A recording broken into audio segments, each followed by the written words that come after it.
Hi, I'm Guitar Blog Ross. Today's lesson is what you might call a pre-guitar lesson, because before you learn to play guitar, you should at least determine if you really should. To play guitar, you need to understand rhythm, and what better way to do that than by clapping? Because, as I always say, you can't have the guitar if you don't have the clap.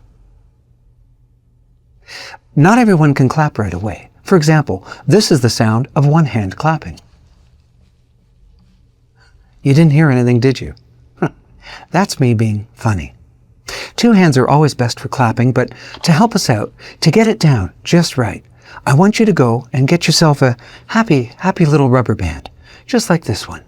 Now, place the rubber band over one hand, right up to the part where the fingers meet the hand, or, as most people call it, the metacarpophalangeal joint. Now slip your other hand and all its fingers underneath the rubber band, just like this. Oh, that's great. That's right. My mother said I should have been a hand model. To get clapping, we want to rapidly force one hand toward the other to beat the devil out of it in order to make a sound that causes some people with issues to practically have a nervous breakdown. And that's always fun to watch.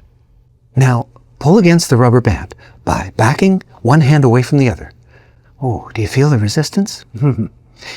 Keep going. And where we're right about here, relax. Oh, there we go. We made a clapping noise. A happy clap. But that's still not rhythm, is it? We need more of those percussive noises in succession. That means one after the other.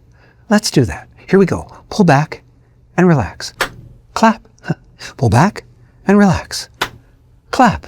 Now keep going at a faster rate and then a steady rate. Not arbitrarily speeding up and slowing down like a first-year high school drummer. Oh, and look at that. Listen, we're clapping. Isn't that wonderful? And if you get really good at it, you'll only want to clap on the second and fourth beat of a 4-beat bar. Anything other than that is weak-minded and may result in your being removed from a venue or sometimes even church. Well, that's it for today. No guitar for you. But practice your clapping and it will lead to strumming and picking in time. I promise. Now, go get some rhythm and God bless.